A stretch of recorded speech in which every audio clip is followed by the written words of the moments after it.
عبادت کی ایک روح بتائی حضور نے، لب لباب کہیے اس کا، وہ کیا ہے؟ دعا۔ الدعاء مخ العبادہ، الدعاء هو العبادہ۔ حضور کی یہ دو احادیث بہت سادہ، بہت مختصر۔ دعا ہی عبادت کا جوہر ہے۔ مخ کہتے ہیں ہڈی کے اندر جو گودا ہوتا ہے وہ مخ ہے۔ گودا جو ہے عبادت کا وہ کیا ہے؟ دعا۔ توحید فی الدعا کیا ہے؟ صرف اللہ کو پکارا جائے گا۔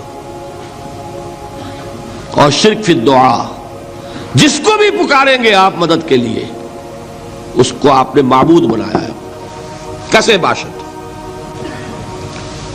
یہ مسئلہ سمجھ لیجئے، لا تدعو مع اللہ احدا، اللہ کے ساتھ کسی کو مت پکارو۔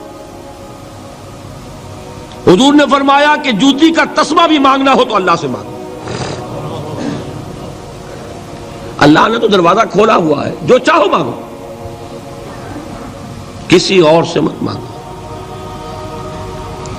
دیکھیے ایک علمی مسئلے اور ہوتے ہیں، یہ جو روحانیات کا معاملہ ہے، عالم ارواح میں کیا صورت ہے، ارواح صرف کہیں اللہ کے پاس کسی کولڈ سٹوریج میں ہے یا اس کا اس دنیا سے بھی کوئی تعلق ہے، یہ علمی مسائل ہیں۔ فرض کیجئے اس وقت کوئی ارواح یہاں موجود ہو، فرض کیجئے، میں اس کا انکار نہیں کروں گا، ہو سکتا ہے کہ ہو سکتا ہے کوئی روحانیت والا شخص بتا بھی دے کہ ہاں فلاں کی روح موجود ہے، ہوگی بھائی، اسے نظر آتی ہوگی، ٹھیک ہے۔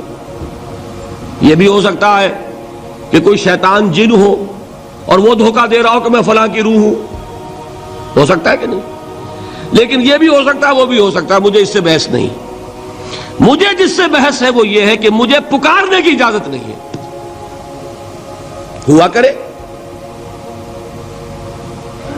کسی کی روح موجود ہو، ہوا کرے، مجھے میرے رب کی اجازت نہیں ہے کہ میں اسے پکاروں۔ مدد مانگوں گا اللہ سے، دعا کروں گا اللہ سے، استغاثہ کروں گا اللہ سے، تکلیف کے لیے دہائی دوں گا اللہ کی۔ اب اللہ جس سے چاہے کروا دے، کسی روح کو بھیج دے، کسی فرشتے کو بھیج دے، مجھے کیا ہے؟ مجھے آم کھانے ہیں، پیڑ نہیں گننے۔ فلاں روح نے آگے کام کر دیا، کرے بھائی، میرا کام بننا چاہیے۔ اور فرشتہ آ گیا، اس نے کام بنا دیا، کرے، مجھے کیا غرض ہے اس سے، میرا کام بننا چاہیے۔ میرا مسئلہ یہ ہے کہ مجھے پکارنا ہے صرف اللہ۔ اللہ کو اس کی بھی قدرت ہے، کسی کو نہ بھیجے، نہ کسی روح کو بھیجے، نہ ملائکہ کو بھیجے، بغیر کسی کے جو چاہے کر دے۔ اللہ کا مرضی ہے، وہ چاہے کسی روح کو بھیج دے، کسی فرشتے کو بھیج دے، مجھے اس سے غرض ہی کوئی نہیں۔ مجھے تو اپنی تکلیف کا دور ہونا مطلوب ہے، اس کے لیے میں پکاروں گا۔ سمجھ رہے؟ دیکھیے میں سادہ ترین کر رہا ہوں مسئلہ، عبد القادر جیلانی کی روح یہاں ہے یا نہیں، حضور کی روح انور یہاں ہے یا نہیں، یہ تو علمی مسئلہ ہو گیا نا۔ یہ فرشتے یہاں ہیں کہ نہیں، کوئی اختلاف ہے؟ میں پکار سکتا ہوں اسے کہ بھائی ذرا میرا کام کر دینا۔ یہ کروں گا تو شرک۔ موجود ہیں کرامن کاتبین ہے کہ نہیں؟ موجود ہونا نہ ہونا یہ مسئلہ علمی۔ جو اصل میں شرک سے متعلق مسئلہ ہے وہ یہ ہے کہ پکارنے کی اجازت نہیں۔ دیکھیے حضور کی ایک حدیث ہے، اور یہ ایک ہمارے لیے خوشخبری ہے۔ آج 8واں دن ہے، آپ اپنی نیند کی قربانی دے رہے ہیں، آ رہے ہیں، سن رہے ہیں۔ یہ حدیث بھی سن لیجئے، بشارت والی حدیث ہے۔ مجتمع قوم فی بیت من بیوت اللہ، نہیں جمع ہوتے کچھ لوگ اللہ کے گھروں میں سے کسی گھر میں۔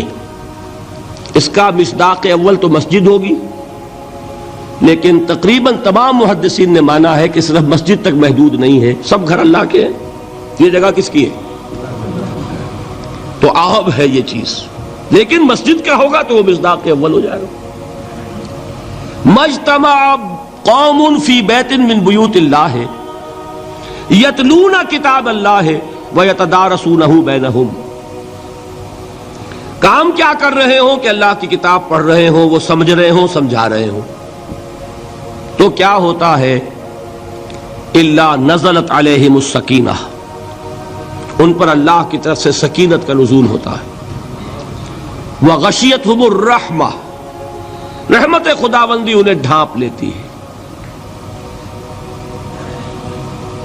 وحفتہم الملائکہ، فرشتے ان کے گرد گھیرا ڈال لیتے۔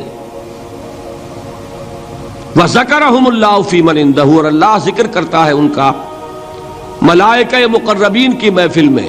دیکھو تم کہتے تھے یہ انسان بڑا گھٹیا ہے، میرے وہ بندے اس وقت میرے گھر میں جمع ہے صرف میرے کلام کو سمجھنے کے لیے۔ اللہ فخر کرتا ہے اس میں، ذکر کرتا ہے اللہ۔